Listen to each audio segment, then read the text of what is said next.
श्री नवनाथ भक्तिसार अध्याय 20. मैनाकिनीचे पूर्वचरित्र, गोरक्षनाथाचे तबलावादन व गुरु मच्छिंद्रनाथाची भेट.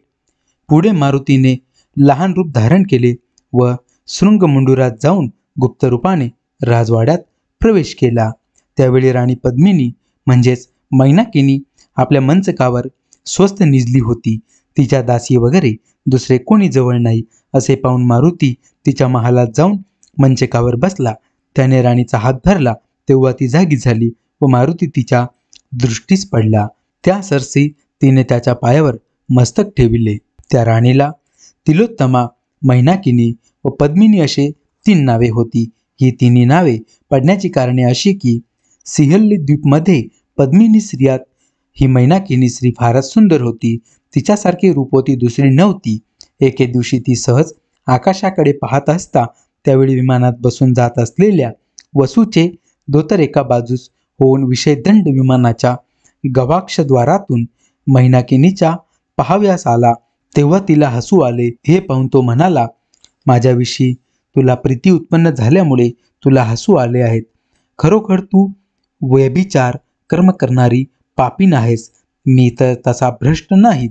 सर्व वसूंमध्ये मी श्रेष्ठ व तपस्वी आहेत. असे असता माझ्या अभिलाषाची इच्छा करून हसतेस तर आताच श्रीराज्यात तुझी वस्ती होईल. तेथे तुला पुरुष दिसायाचा नाहीत. तो शाप ऐकताच ती त्याची स्तुती करून म्हणाली, महाराज, चुकून अपराध घडला. त्याचा परिणाम अशा प्रकारचा झाला. जे प्रारब्धी असेल ते बिन तक्रार भोगले हे खरे, परंतु आता इतके तरी करा की मला उशाप देऊन आपल्या चरणाच्या ठिकाणी जागा द्यावी. ती प्रार्थना ऐकून वसूने उशाप दिला की हे पद्मिनी, तुला सांगतो ऐक. श्रीराज्यात हल्ली राज्यपदावर राणी तिलोत्तमा बसलेली आहेत. ती मरण पावल्यावर तू त्या राज्यपदावर बसशील. आता माझ्या ठिकाणी तुझा हेतू गुंतला आहेत तर माझा पुत्र मच्छिंद्रनाथ तुझशी रममाण होईल. त्याच्यापासून तुला मीननाथ या नावाचे पुत्र झाल्यावर मच्छिंद्रनाथ तुझ्यापासून दूर जाईल. मग तूही स्वर्गप्रत येऊन भोग भोगशील. हे ऐकताच मैनाकिनीने त्यास विचारले की त्या ठिकाणी एकही पुरुष नसून साऱ्याच स्त्रिया आहेत. मग त्यांना संतती तरी कशी होणार? तेव्हा त्याने सांगितले की वायूचा पुत्र मारुती अर्धरेता आहेत. त्याच्या भुभुकाराने योगाने स्त्रियांना गर्भधारणा होते. मग पुरुष गर्भ मात्र गळून जातो व स्त्रीचा गर्भ मात्र वाढतो. उपरीक्ष वसूने ही माहिती मैनाकिनीला सांगितल्यानंतर मच्छिंद्रनाथाची व माझी भेट कशी होईल म्हणून तिने त्यास विचारले. शिवाय तिने अशी शंका विचारली की त्या ठिकाणी पुरुष मरण पावतात तेथे मच्छिंद्रनाथाचे येणे कोणत्या युक्तीने होईल हे मला कळवावे.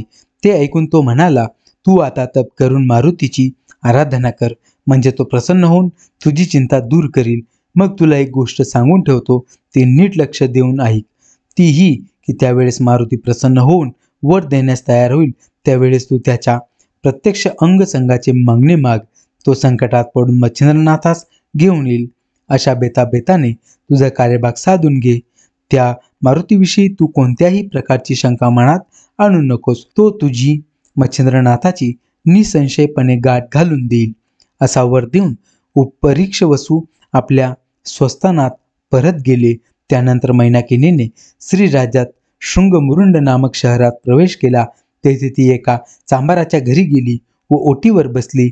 तेव्हा घरधनी ती चौकशी करू लागली असता तिने आपली मूळ कथा तिला सांगितली. ती अशी आहे की सिंहल द्वीपी राहत असते, पण उपरीक्ष वसूचा शाप झाला म्हणून या शहरात आहेत. आता माझा येथे कसा निभाव लागेल हे मलाच कळत नाहीत.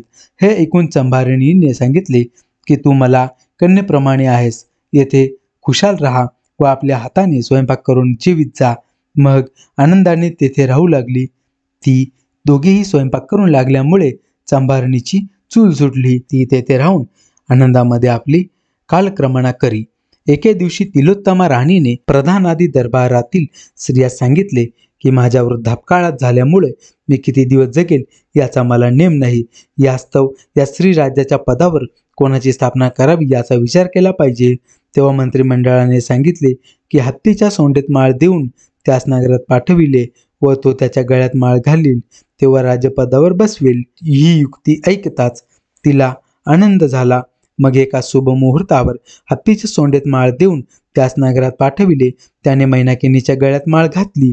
त्यावरून तिला राजवाड्यात मोठ्या थाटामाटाने सिंहासनावर बसविले.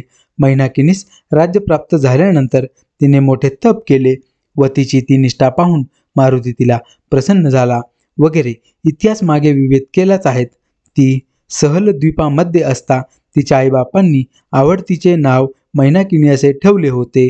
ती सिहल द्वीपातील श्री पद्मिनी असल्याचे लोक तिला त्याच नावाने हाक मारत. तिलोत्तमाचे राज्य मिळाल्यामुळे कोणी तिला तिलोत्तमा असेही म्हणत.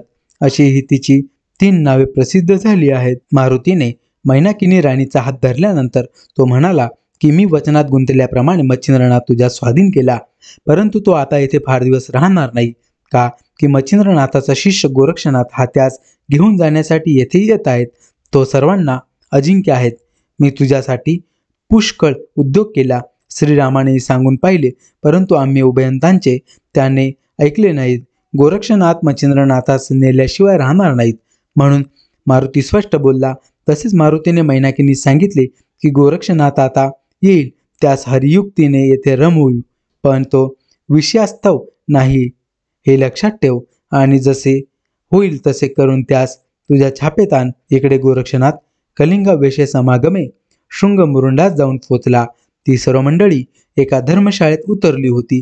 तेथून तेव्हा ती वेशा आपला सार संजाम बरोबर घेऊन राजवाड्यात जाव्यास निघाली. तिच्या समागमे 5-7 जणी होत्या. तिने आपल्या आल्याची वर्ती देण्यासाठी द्वारपाळास सांगितले. त्याने तो निरोप राणीस कळविल्यानंतर तिच्या बरोबरीच्या मंडळीत सुद्धा कचेरीत आणाव्याचे राणीने हुकूम दिला. त्यावरून ती सभेमध्ये गेली. त्यावेळी मच्छिंद्रनाथ रत्नखचित सिंहासनावर बसला होता व शेजारी मैनाकिनी होती. त्यांच्या तैनातीस पुष्कळ स्त्रिया हजर होत्या. कलिंगने दरबारात आल्यावर पद्मिनी राणीस सांगितले की मी आपली कीर्ती ऐकून मी या ठिकाणी आले आहेत व आपले ऐश्वर्य पाहून समाधान पावले. तिने त्यावेळी पद्मिनीची फारच स्तुती केली. नंतर त्याच रात्रीत कलिंगेचा नाव करण्याचे राणीस नक्की आठविल्यानंतर कलिंगा बिराडी गेली. त्या समारंभाकरिता मैनाकिनीने सभामंडपात सर्व तयारी केली व कलिंगेला आणाव्यास पाठविले. तेव्हा ती आपल्या सांज सराम घेऊन जाण्यास सिद्ध झाली. ते पाहून गोरक्षनाथही तिच्या समागमे जाण्यास निघाला.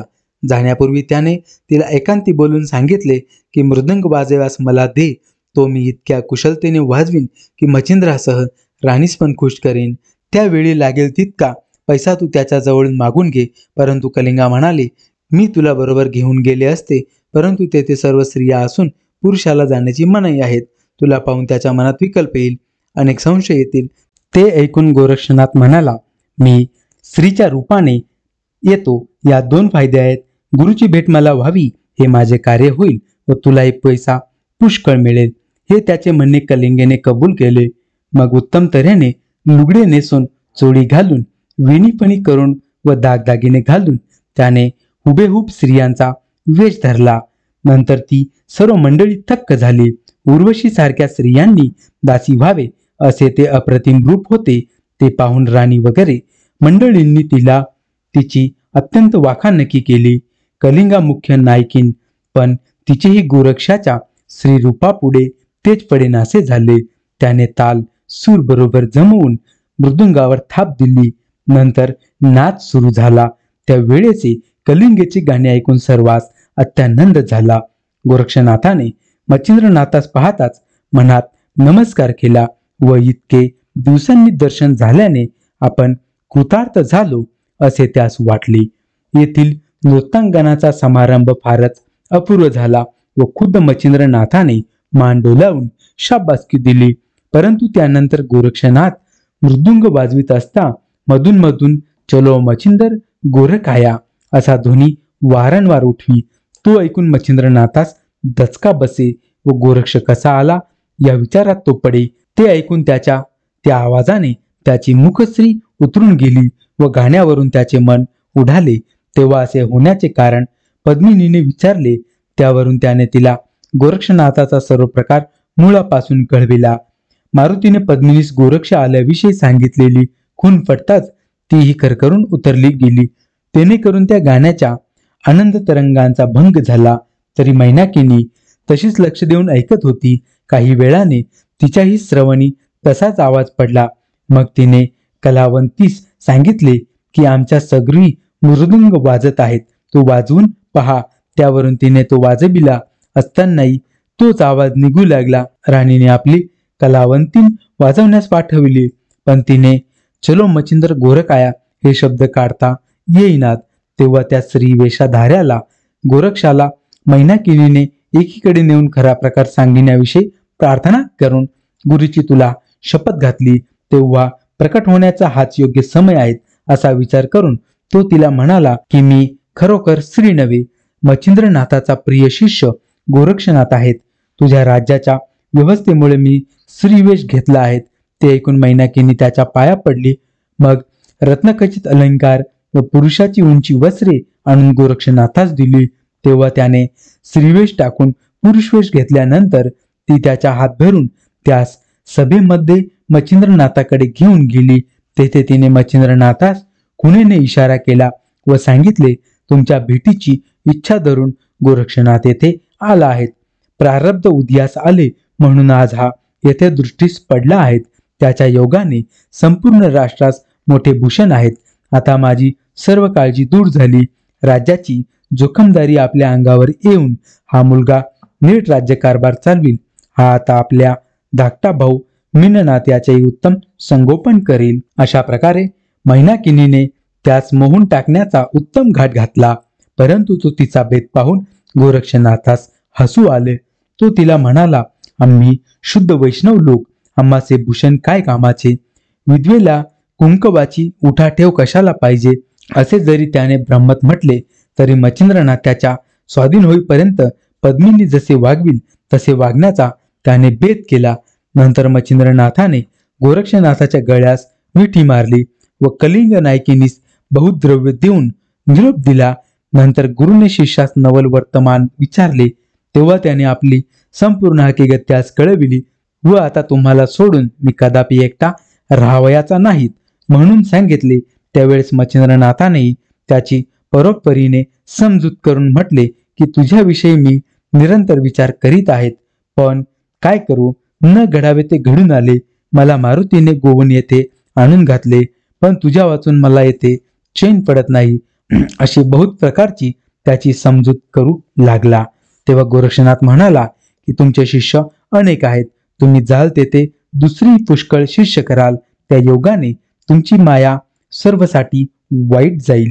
पण मला तर तुम्ही एकटे गुरु आहात, म्हणून माझ्या सर्वस्वी लोक तुमच्यावर जशी माशांना उदका वाचून गती नाहीत, तद्भूत माझा सर्व आधार कायम तो तुम्हीच. असे भाषण